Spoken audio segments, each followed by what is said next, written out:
In the heart of the green and sun-kissed land of Akwa Ibom, where palm trees sway to the music of the wind and rivers glisten like spilled silver, there lay a village called Ikono-Ubo.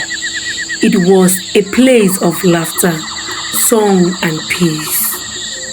And above all, it was a place ruled by a wise and gentle king, Obong Ekong Etam, who was loved not for the size of his palace, but for the kindness in his heart.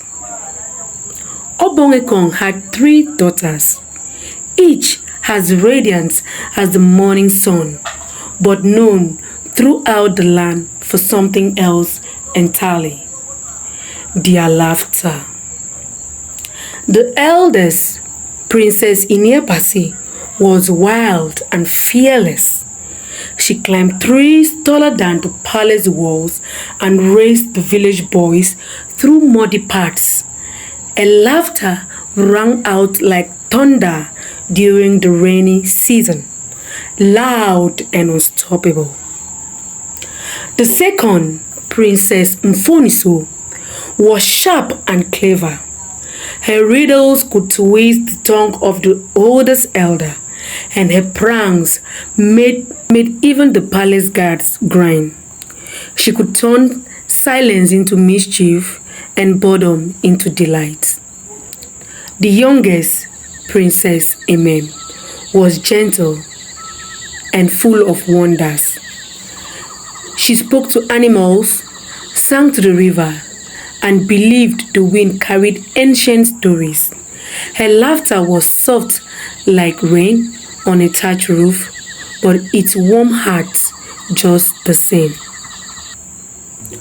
But not everyone found their joy delightful. The elders of Ikonobo often shook their head.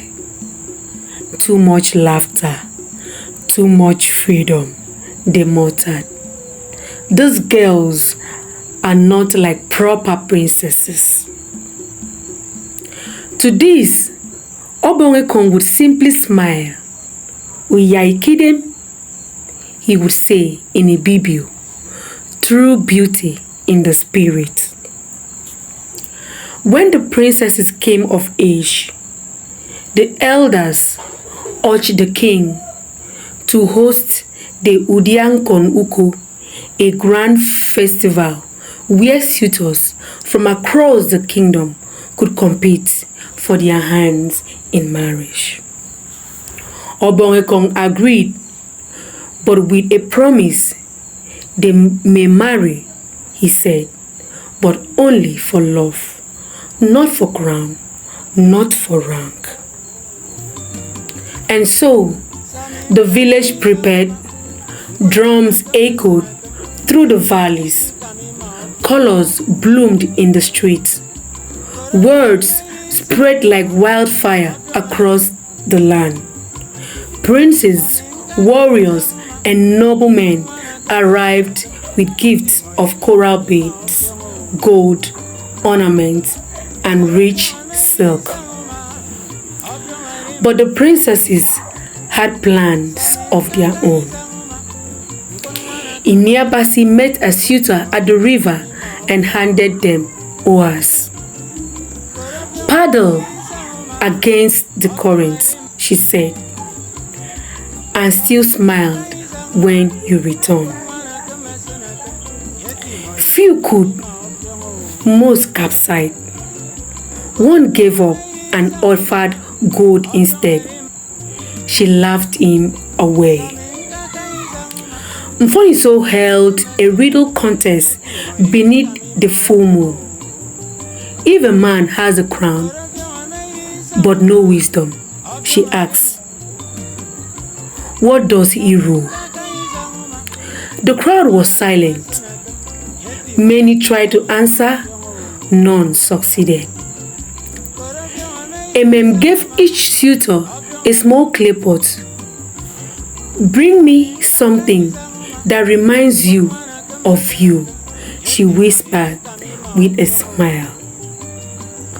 One returned with gold dust, another with a mirror, A third brought a talking parrot dressed in velvet. Then came a tete, the son of a humble palm tapper. He wore no gold, no fine clothes. In his hand, he carried only a small spiral snail shell. I carry my home within me, he said. I move slowly, but I never forget where I've been. Mm's heart teared. At the end of the festival, their suit was lined before the king. The princesses stepped forward, not with princes, but with men of their choosing. Iniabasi chose Abasiama, the palace drummer, whose rhythm had always made her heart dance. Mfoniso chose Uwana, the village jester, whose laughter matched her own. Chose Etete, the quiet boy with a snail shell, who understood silence better than words. There were gaps, murmurs, even the elders struggled to hide their disapproval. But Obongekong stood tall. His voice rose above the crowd. Let those who laugh with truth lead our land, he said. Wisdom often wears the mark of joy. And so the village rejoiced. The princesses were no longer called foolish. They were remembered as the laughing princesses, women who followed their hearts and taught an entire kingdom that love cannot be weighed into gold or measured by title. Even today, when the breeze dances through the trees in Ikonubo, the villagers say they can hear the laughter of princesses echoing in the wind, reminding us all to live with joy, speak with truth, and always follow the rhythm of our hearts. Mpoidem, know your spirit, and you will never be lost.